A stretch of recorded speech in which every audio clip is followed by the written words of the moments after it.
नमस्कार, जय हिंद साथियों, एक बार फिर से आप सबका बहुत-बहुत स्वागत है। आज मैं आप लोगों के बीच एक बहुत ही संवेदनशील वीडियो लेकर के आया हूँ। मैं ये वीडियो क्यों बना रहा हूँ? समाज में जागरूकता फैलाने के लिए, ताकि लोग जानें और जागरूक हों। आज का जो हमारा टॉपिक है कि बच्चे घर से क्यों भाग रहे हैं? ये मेरे दिमाग की उपज नहीं है। हाँ, इस पर मैं सोचता ज़रूर था, लेकिन अभी हाल में ही हिंदुस्तान पेपर में एक खबर छपी और वो खबर एक शोध पर आधारित है। भारतीय मानवाधिकार आयोग ने एक शोध किया, बहुत लंबे समय से चल रही थी इस पर शोध, और उसने उस शोध में जो उजागर किया वो बहुत चौंकाने वाला है। तो इसीलिए मुझे लगा कि ये जानकारी सबको होनी चाहिए, क्योंकि जब तक बीमारी का सही से कारण नहीं पता चलेगा तो उसका इलाज कैसे होगा। इसलिए ज़रूरी है हम उससे मुंह न मोड़ें, बल्कि समस्या का सामना करें। इस वीडियो को आपको ज़रूर देखना है, कहीं भी स्किप मत करिएगा। प्रश्न क्या है कि घर से बच्चे क्यों भाग रहे हैं?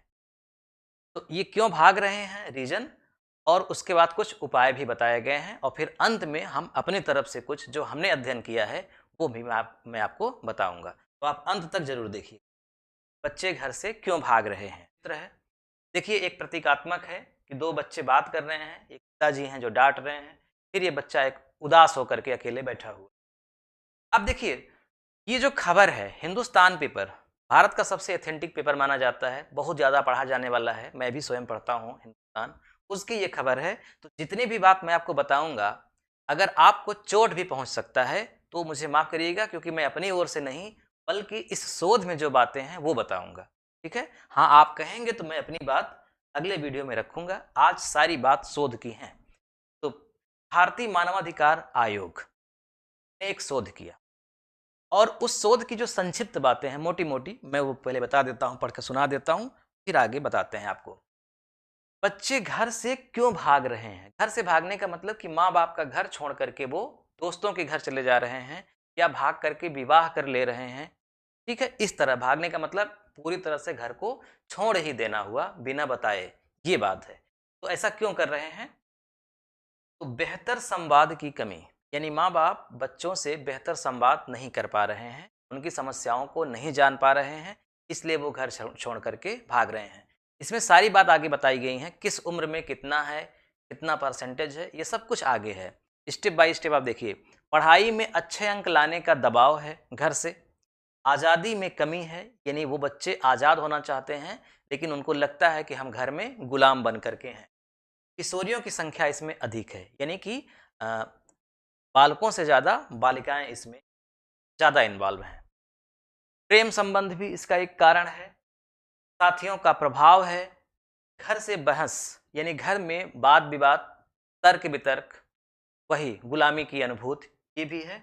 और 25% बच्चे जब वापस पकड़े जाते हैं, यानी उनके माँ बाप जाते हैं उनको बुलाने के लिए, पुलिस पकड़ के लाती है या अपनी मर्जी से ही आ जाते हैं, तो उसमें से 25% बच्चे ऐसे होते हैं जो दोबारा स्कूल ही नहीं जाना चाहते। उसके बहुत सारे कारण हैं। अब देखिए, जो आंकड़े हैं वो चौंकाने वाले हैं, और ये आंकड़े मेरे ओर से नहीं है, ये आंकड़े शोध में हैं। क्या है?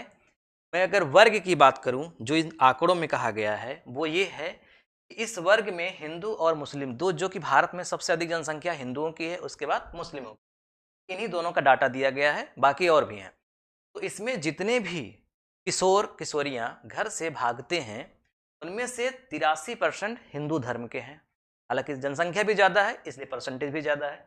83% हिंदू हैं और 13% मुस्लिम हैं, शेष में सब हैं।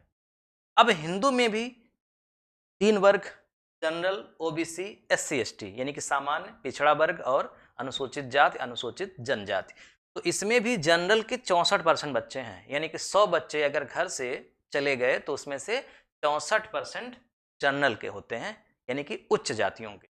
इसके अलावा ओबीसी 20%, और एससी के 9%, और एसटी, एससी मतलब अनुसूचित जाति और एसटी मतलब अनुसूचित जनजाति।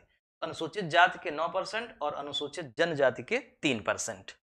इसके अलावा मतलब ये आंकड़ा जो है वो हिंदू धर्म के जो उप भाग बनाए गए हैं उनका है। देख लीजिए, 89% मामले ऐसे हैं, यानी अगर 100 बच्चे घर से छोड़ करके घर जाते हैं, तो उसमें से 89 बच्चे ऐसे होते हैं जिनके माता पिता जीवित होते हैं।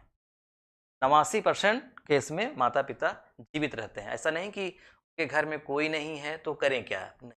माता पिता जीवित होते हैं, ये डाटा है। अब उम्र बताई गई है कि किस उम्र के कितने परसेंट बच्चे हैं। तो जो 16, 17 और 14 तीन उसमें उम्र दिखाई गई थी। 14 साल के जो बच्चे हैं उनकी संख्या है 25%। यानी कि 100 बच्चे अगर घर से गए तो उसमें से 25 बच्चे होते हैं 14 वर्ष की उम्र के, यानी एक चौथाई। 16 साल की उम्र के 28% बच्चे हैं जो कि सबसे ज़्यादा हैं। उसके बाद 17 वर्ष के बच्चे हैं जो 23% है, यानी 25% 14 वर्ष के, 23% 17 वर्ष के और 28% 16 वर्ष के। और इसमें लड़कियों की संख्या ज़्यादा है और ध्यान रखिएगा 32% लड़कियां, यानी कि 100 बच्चियां अगर घर छोड़कर गई हैं, जैसे 32% बच्चियां 16 वर्ष की थी। एक चीज़ यहाँ पे निकल के आई जो डाटा में नहीं बताया गया है, मैं उसको अपनी तरफ से आपको बताऊंगा। उसमें ये है कि जो इसमें उम्र है 14, 17, 16, जब हम लोग पढ़ते हैं बाल विकास में, उम्र के अध्ययन में जब हम लोग देखते हैं तो उसमें ये किशोर की उम्र होती है। अभी मैं आपको आगे डिटेल में बताऊंगा इसके बारे में कि इस उम्र में ही क्यों ऐसा होता है। इसके पहले जान लेते हैं कि जो शोध में बात लिखी गई थी, उसके बाद जो डाटा दिया गया, उसके बाद जो उपाय बताया गया वो क्या है। जैसे इसके रोकथाम के क्या उपाय हो सकते हैं। अच्छी पेरेंटिंग, मतलब इस शोध में ये बताया गया है कि अगर कोई लड़का घर छोड़ करके जा रहा है तो इसमें ज़्यादातर जो कारण है वो उसके घर के लोग हैं। यानी पेरेंटिंग, यानी कि माता पिता का इसमें रोल सबसे ज़्यादा है, जाने अनजाने में। तो अच्छी पेरेंटिंग होनी चाहिए। अच्छी पेरेंटिंग मतलब माता पिता को आना चाहिए कि बच्चों की परवरिश कैसे की जाती है, बच्चों के बारे में वो क्या सोच रहे हैं, वो क्या चाहते हैं, इसकी अच्छी जानकारी उनको होनी चाहिए।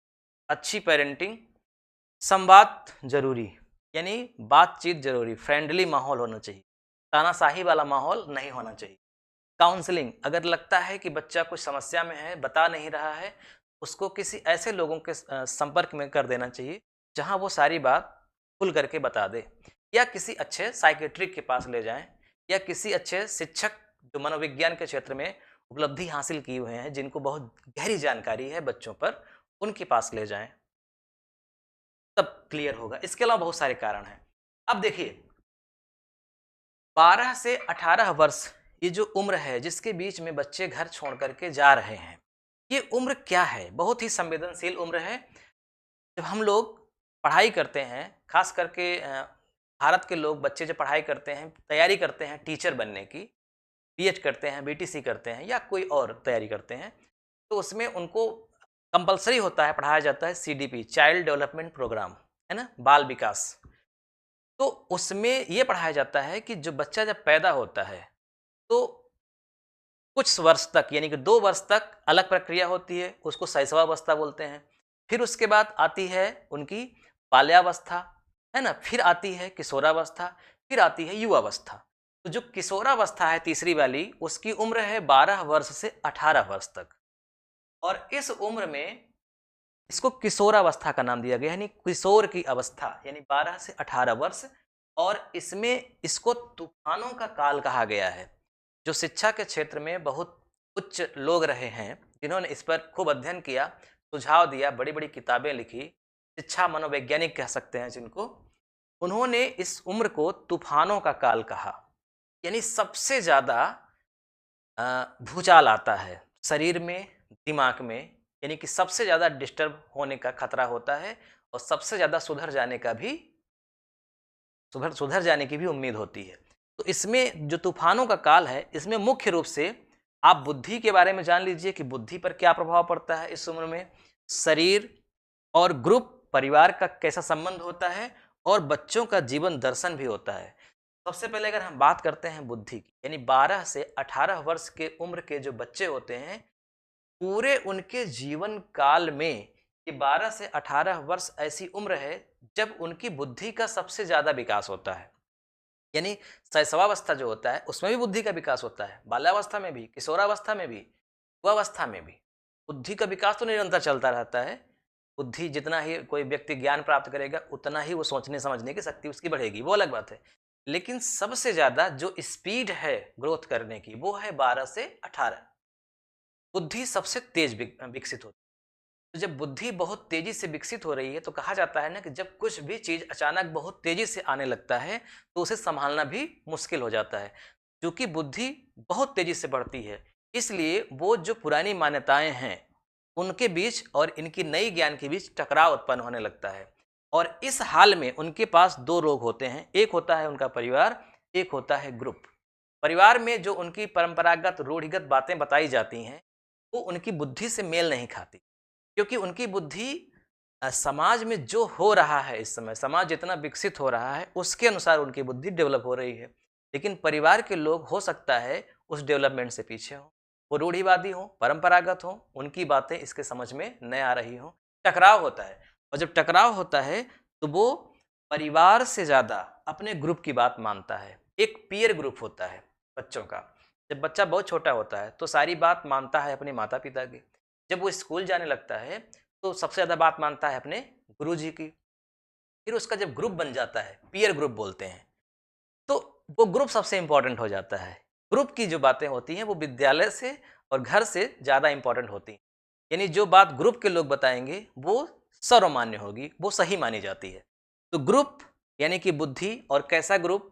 12 से 18 वर्ष के लोगों का ग्रुप। तो ये ग्रुप जो बताता है वो प्रायः परिवार से थोड़ा सा मतलब अलग ही होता है और ग्रुप की बात मान करके ऐसा फैसला ले लेते हैं। इसके अलावा शरीर में भी बहुत ज़्यादा परिवर्तन होता है। आप जानते हैं 11 वर्ष के बाद से ही बच्चियों में क्या परिवर्तन होता है, 12 वर्ष के बाद से ही बच्चों में क्या परिवर्तन होता है। सेक्सुअल हार्मोन्स उनके विकसित होने लगते हैं। शारीरिक रूप से भी बहुत ज़्यादा बदलाव शुरू हो जाते हैं और बुद्धि भी बहुत तेज बढ़ने लगती है और उनका जीवन दर्शन भी बदलने लगता है। जो किशोर होते हैं शुरुआत में वो धर्म के प्रति आस्था नहीं रखते, बड़ा उनमें भूचाल होता है, वो समझ नहीं पाते कि मैं किसी धर्म को मानूं, किसी देवता को मानूं या न मानूं, बड़ा वो उलझे रहते हैं। लेकिन जैसे जैसे समय बीतता है फिर वो एक जगह स्थित होने लगते हैं और अंततः वो ज़्यादातर धार्मिक हो जाते हैं और उनमें संवेग आवेग की बढ़ोतरी होती है। यानी बहुत ज़्यादा इमोशनल हो जाते हैं बच्चे। आवेग, ऐसे हाल में उनको अगर कुछ भी, जैसे वो कोई फ़िल्म देखते हैं, बहुत एक्साइटेड हो जाएँगे। इसी तरह से कोई अगर बहुत अच्छा कोई प्रवचन सुन लेंगे किसी धर्म के, किसी विद्वान का, तो उसकी बातों में वो आ जाएँगे। अब अच्छा भी हो सकता है, गड़बड़ भी हो सकता है। तो मतलब ये बहुत तूफ़ानों का काल है। इसमें जो है अगर उनको बहुत अच्छा-अच्छा मिल रहा है, तो अच्छा है, बुरा भी मिल सकता है और बुरा है। और आज जो सोशल मीडिया का ज़माना है, इसमें ज्ञान का तो है ही, आप जो मर्ज़ी वो आप जानें। ज्ञान के प्राप्त करने के जो साधन इस समय हैं, वो पूरे संसार में, पूरे इतिहास में कभी नहीं थे। तो हम जो चाहें, जैसा चाहें, बहुत आसानी से प्राप्त कर सकते हैं, पढ़ सकते हैं, ज्ञान हासिल कर सकते हैं। लेकिन इसके साथ-साथ ही डिस्ट्रैक्शन भी है। यानी हम एक ही सेकंड में भटक भी सकते हैं। 10 मिनट पढ़ाई किए, अच्छा ज्ञान लिए, लेकिन उसके बाद कुछ ऐसी रील आ गई, कुछ ऐसी चीज़ें आ गई, भटक गए। तो डिस्ट्रैक्शन भी सबसे ज़्यादा है। तो शारीरिक बनावट, बुद्धि, दर्शन उनका खुद का और ग्रुप परिवार, ये सारी चीज़ें मिल करके बच्चे को कुछ अलग बना देती हैं अन्य उम्र के बच्चों से। तो किशोरावस्था तूफानों का काल होता है, इसीलिए जो डाटा दिया गया है 14 वर्ष, 17 वर्ष, है ना? आप देखें 16 वर्ष, ये इसी का है, 12 से 18। हालाँकि छिट-फुट आप देखेंगे भी, इसके बाद भी होते हैं, लोग भाग जाते हैं, कुछ भी होता है, वो अलग बात है, ठीक है? लेकिन इस उम्र में 12 से 18 वर्ष की उम्र में जो फैसले लिए जाते हैं, वो आवेग, संवेग पर ही लिए जाते हैं और इतनी उनको समझ नहीं होती सांसारिक, वो खुद के फैसले सही से वो ले सकें। इसलिए उनके जीवन के लिए खतरा होने की संभावना ज़्यादा होती है। इसलिए ये चिंतनीय विषय है, चिंता करने की बात है और इस पे नए सिरे से सोचने की ज़रूरत है। आप इस विषय पर क्या सोचते हैं? आप ज़रूर कमेंट करिएगा। इसका सबसे बड़ा कारण आपकी नज़र में क्या है? आप कमेंट करके लिखिएगा। और अगर आप कहेंगे, अब चूँकि मैंने भी इस विषय पे खूब अध्ययन किया है, तो मैं भी कुछ कहना चाहता हूँ। तो अगर आप इजाज़त देंगे तो मैं इस टॉपिक पर अपनी बात अपने से बताऊँगा। आज जो भी बात मैंने बताई, वो सारी बातें एक डाटा से ली गई हैं, शोध मानवाधिकार आयोग ने किया है। वीडियो देखने के लिए आपका बहुत-बहुत धन्यवाद। मिलते हैं नेक्स्ट वीडियो में। नमस्कार।